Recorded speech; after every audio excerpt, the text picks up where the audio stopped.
Hello. Uh, so this is a national day of remembrance, and so we encourage all of the families. It's really what you feel most comfortable with. This is your space that we're creating here in front of the council chambers, a place that we've bestowed prayers for the strength of our leadership and for those who protect us. For our veterans, for our police officers, first responders. And so I think what's important to note is that all of us have survived some type of trauma in our life. And at times it makes us very vulnerable. And so this is really a creation of an opportunity, and it's really the first of its kind. And we thought it was important to do it right here in front of the council chambers where critical decisions are made, but also how the council and leadership can work together to support the families. Because we know not only is it when you lost your loved one, when they were plucked out of your life, but every day, every moment, every breath that you're in pain, you're grieving, and that comes in all different forms. And so that's why we wanted to do the Wall of Remembrance. We wanted to honor the families that are here on Navajo and really have never shared their stories.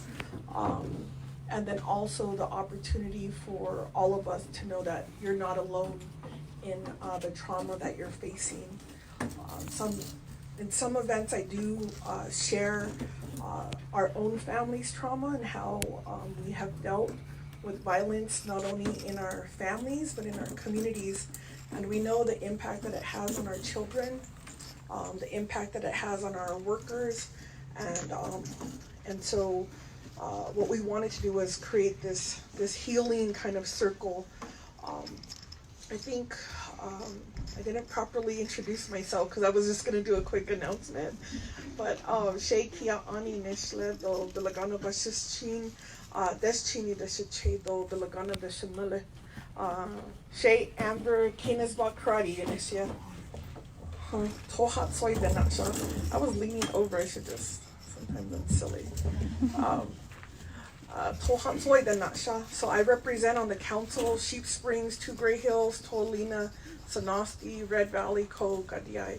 But really all Navajos, all of our children, all of our extended relatives within the 4 sacred mountains, beyond our borders, our children and our relatives serving in the military or abroad. And what we found was that not only was it a challenge to hear about what happened to your loved ones on a daily basis here on Navajo, but now to really work and have intimate conversations with the families on how they're struggling just to kind of pull themselves together and what type of life they have without their loved ones. And so I appreciate all of you here. I think there's no right way to grieve. There's no proper way. We do have our prayers and our protection. And when Delegate Brown and myself and Chairman Daniel So, with the speaker's help, we were able last month to pull out the shields that protected us and brought us back from Huelde. And so we placed those shields in front of leadership, and we prayed for those who were missing. We prayed for those who were violently taken from us, and we prayed for those families that have to struggle in their absence. And so not only are we talking about that and advocating, we're putting our protection prayers so that the families receive some kind of justice, the families receive some kind of healing, and at the very least then the families know that you have extended relatives here that care about you, that love you, that pray for you. And I am a mother, I'm an auntie, I'm a little grandma, and so I think our role and our responsibility is to make sure that the families feel safe and protected, and especially not, neglected. And so we'll continue, and I want to then turn the mic over to my sister here, who has helped guide us through this journey of working more intimately with the families, and that the families really provide the solutions. And so we're looking at how to provide more counseling, what are other victim services that not only our federal partners, state partners, but the Navajo Nation can provide to families. And so I want to thank all of you for being here. I appreciate the gift. I know that this is part of the healing in remembrance, to never forget and to know that we've lost so many, especially our police officers. And on Navajo, the most dangerous call for our police officers is domestic violence. But yet, that's the highest reported calls that our officers give. And so we have to continue to uplift the families and know that that their loved one was so selfless and provided a service to keep us all protected. So I appreciate you coming out, and we'll wear this with honor. And in times of difficulty, sometimes humor helps us, and so it'll encourage me to maybe run. And so when I saw the run, I said, "Oh, okay." I don't know what that'll look like, but we'll do it. And so tonight, and this as we wind down, this is your night for healing, and it's a night for me too to heal from not only the trauma that we face, but the daily reminder and the violence that takes place in all of our communities, because some of them are never mentioned. Some families are just so ashamed, and some families are still feeling like they are at fault for what has happened to them. So let's keep them in mind as we come together. And so, Miski, do you want to give a little bit of background on the national movement? And then we'll work into why we're here. And then I tease, if you give a delegate a microphone without the 5-minute timer, we'll just keep going on. Oh, I remember that. But I just want to say, for my family, and the teachings and how Grandma raised us was, you take care of one another. You give your shirt off your back. You chop the wood. You get the coffee going, and you have those hard conversations. And so let me move back.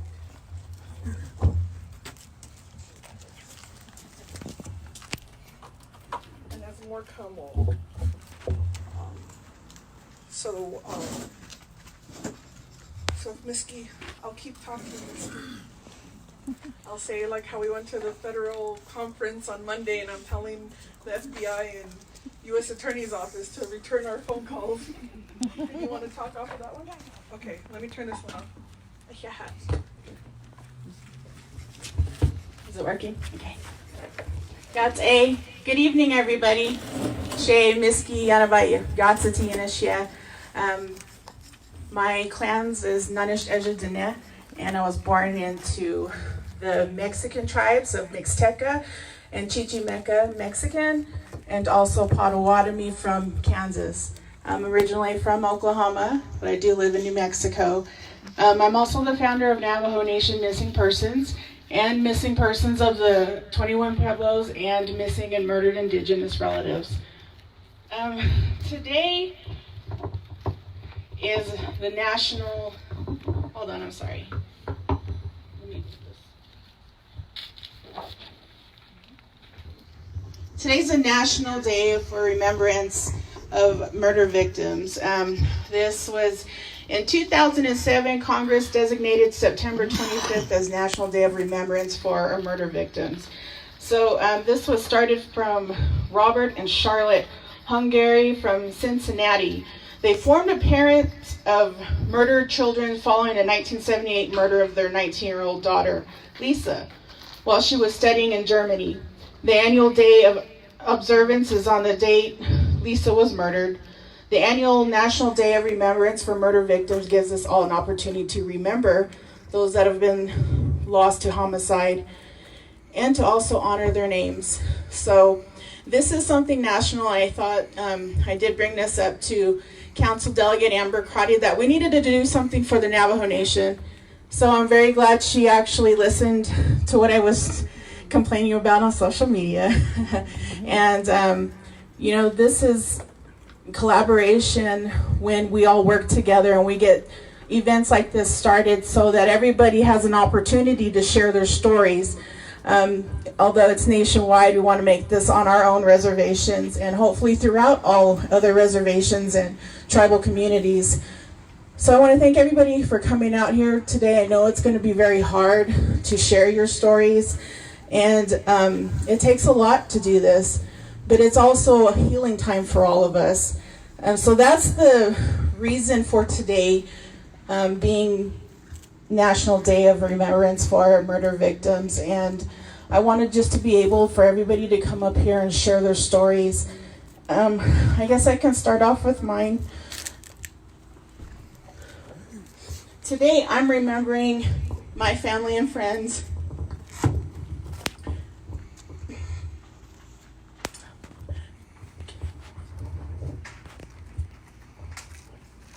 This is my grandfather. His name is John Willie. And he was murdered before I was born. A month later, my other grandfather was murdered. And the lady that's sitting next to my grandfather, her husband was murdered and her father was murdered within a month apart from each other.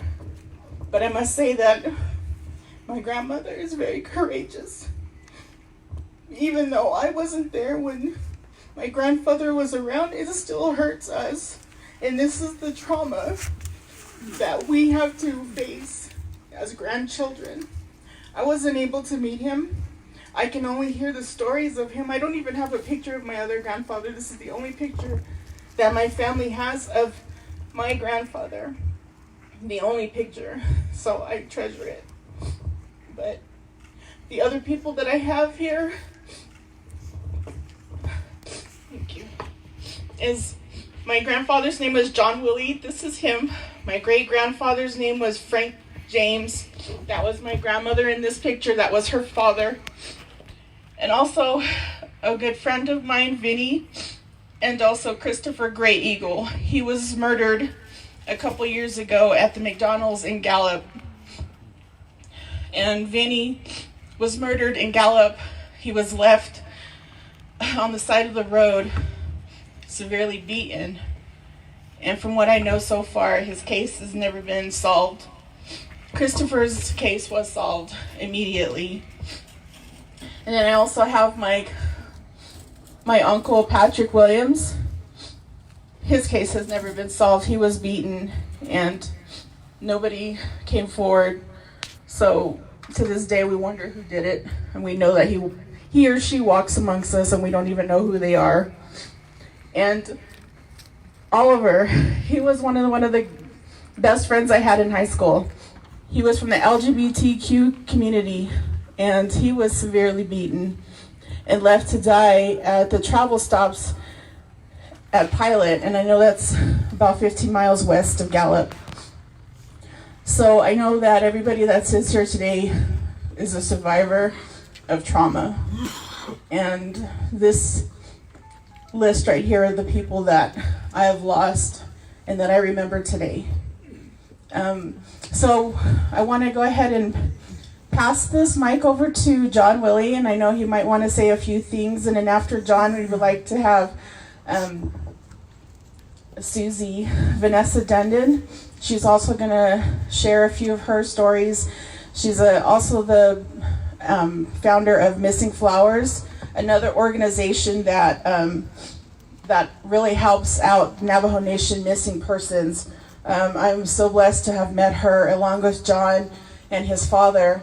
And after Vanessa talks, we'll go ahead and have Donovan from Navajo Times, Donovan Quintero, and he has his story he would like to share. And then also Valia. Then from there, whoever would like to come up and share your story, we welcome you to do so. John, can you take over? Yeah, everybody. Thank you. Good evening, everybody. Just a quick introduction of who I am, what my father and I do, but also just to we're here to support your family and your loss. You know, we are definitely deeply saddened every time we lose somebody on the Navajo Nation. Name is John Sosi. I'm the founder of an organization called Walking the Healing Path. And my dad, Ernie Sosi, is sitting there. We've been doing this work now for a little over 16 years. And basically what we do is we raise awareness of domestic violence, violence against women and children, sexual assault. And we recently have been focusing on our missing and murdered Indigenous women and girls. And the reason for that is because when we talk about our missing and murdered Indigenous women and girls, we must talk about domestic violence. We must talk about sexual assault. And I always say, in order for us to even begin the end of that issue of our missing and murdered Indigenous women, and yes, our men, we have to solve the issues of domestic violence and sexual assault. It's just a must. It's something we have to do. So my father and I are diligently doing the best that we can in addressing those issues. We've been, like I said, doing this for 16 years. We were planning a walk for this year. We've done walks from here to Phoenix, Chinle to Santa Fe, here to Denver, the circumference of the Navajo Nation. And again, we just do this because we want to raise attention to these issues. We want our people to begin to talk about these issues. They need to be talked about. And with Ashland Mike, that hit close to home for me. And that's when I really started to focus on our missing and murdered Indigenous women and girls. You know, on this vest has, at one time, was a safety vest. That's all it was. But then it became a walking billboard for me. It became a talking point. Every time we were on our walks, I go into a restaurant, people see this vest and they ask me about it. Oh, what are you doing? Why are you walking? And that allows me my time to share a story of why we're doing this walk.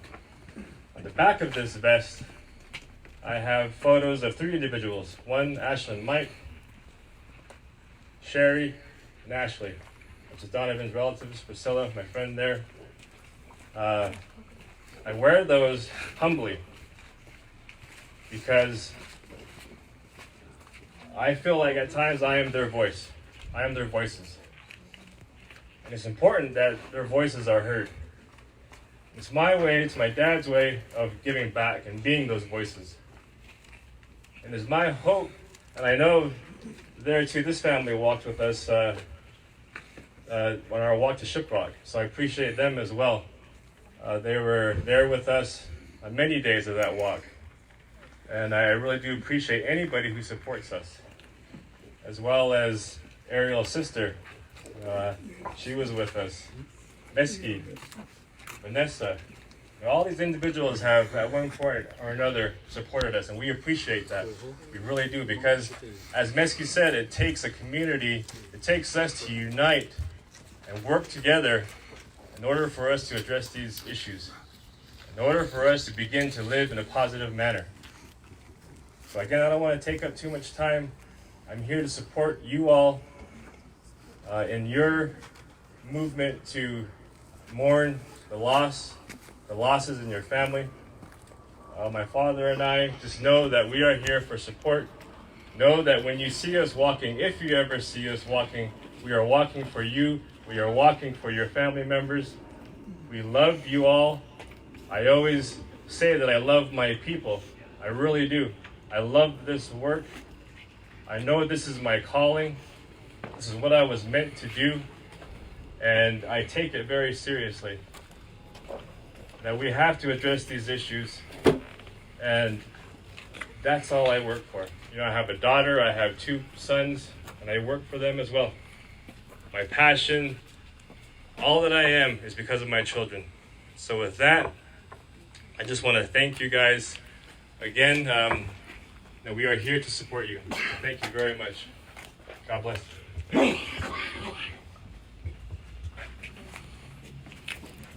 I think Vanessa's. Okay. So my brother Donovan's gonna come up.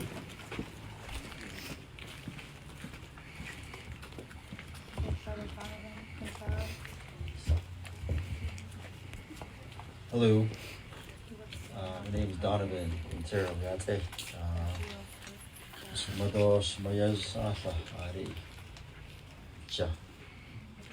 My mother over here to my right, Priscilla.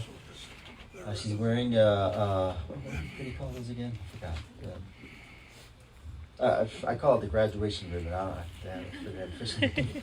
So, but Gary Mike wore this last year, on the walk with John last year. So he asked us, how can we honor my sister and my niece, Ashley and Sherry? So he came up with this idea, and so this is how he walked with this around him the whole way from here to Shiprock. So my mother's wearing that today, so he asked me to give it to her. So just want to say thank you very much, Gary.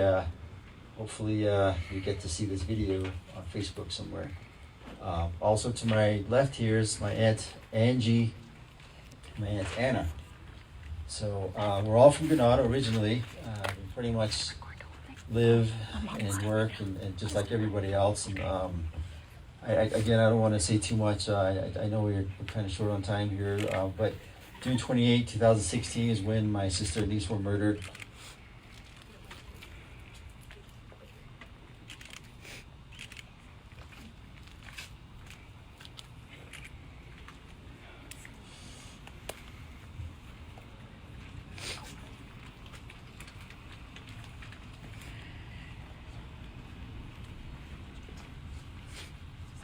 All right, it never fails. I get emotional. I've learned to really swallow it and choke it down and hold it down because I've learned that, to get the message across, you have to learn to hold it in and speak presentably as you can and so that you can get your message across, But on June 28, 2016, my sister and niece were murdered in Holbrook, Arizona. In front of the Navajo County Superior Courthouse, just like a few feet away from the front entrance of the courthouse. My niece was down there for a custody hearing, and she had one temporary custody of her two sons. So my mom and my aunts were all there when it happened. I don't want to get into too much of the detail there, but the killer basically had left the courthouse early before, and he went back to his vehicle, retrieved the gun, and while my family here were waiting with my sister and niece outside the front entrance of the courthouse, this person came back. His name's Solomon Diaz. He came back to the front of the courthouse, and my family said, just ignore him, leave him alone. That's the important thing. Just leave him alone, let him be. Let's just get the boys back, and let's be on our way. So, basically, they weren't really paying attention to him at the time until he walked pretty close up to them and said, "Ashley," and I guess everybody looked, and at that moment he had a gun pointed at her and said, "This is all you're ever going to get," and started shooting.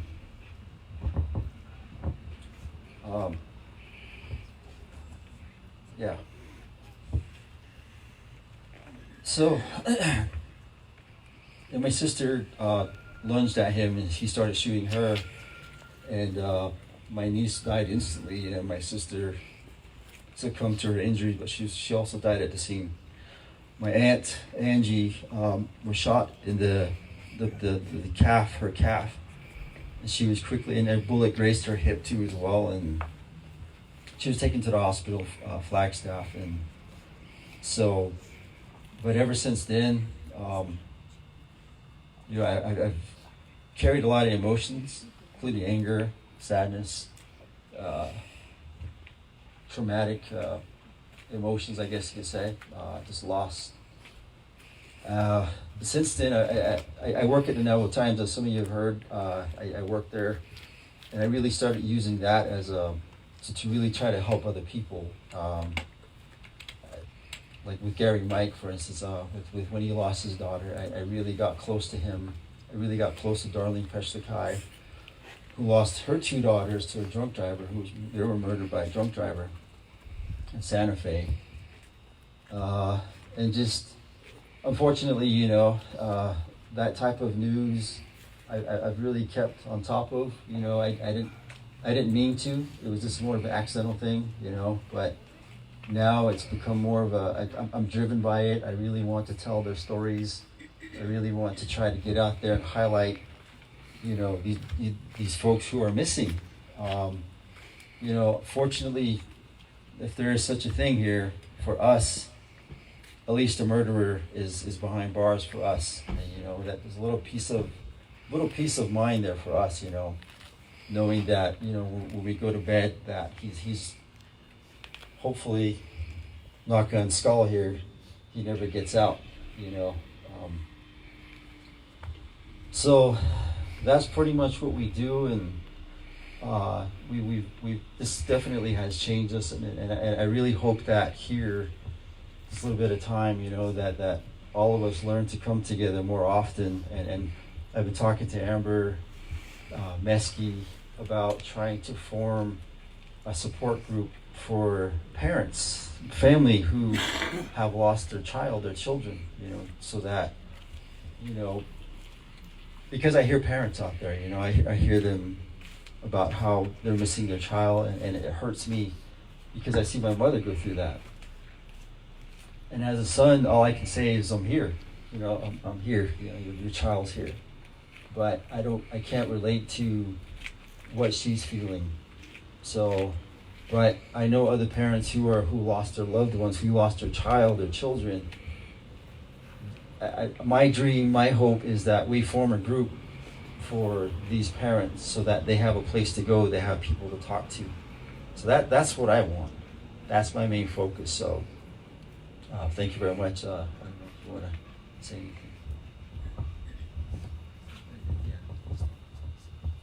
Hello, everyone.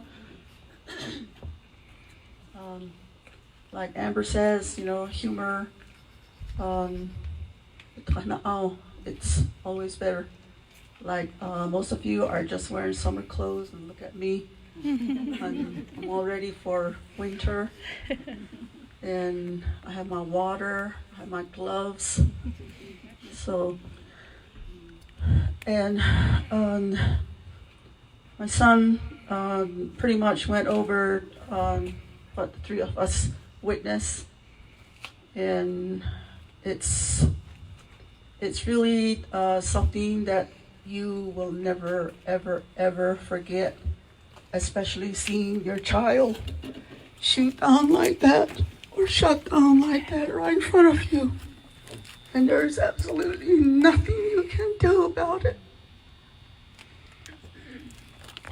And I find myself hypervigilant. When I'm sitting over there, I'm constantly looking around up top of these. See if there's a, what do you call those shooters up there? Yeah, snipers. Or they would come to our house, knock on the door in the middle of the night, and start shooting. All these things I cannot forget. I'm a military veteran. I'm not supposed to be afraid. I was never afraid. I was never afraid of anything or anyone. But now that whole thing, it just really changed me psychologically and mentally. And I was a student at UNM. Just when I graduated with my associates in psychology in Gallup, this happened to us. And now it's like I can't concentrate on my schoolwork, so I haven't been going to school for 2 years now. And it just really messed me up, especially mentally.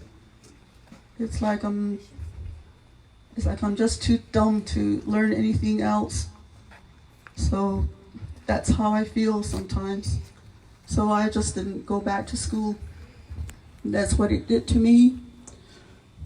And I don't think it will ever go away. That's how I feel about it. A lot of medicine men has done some services for me, for us, and it's like it's not helping.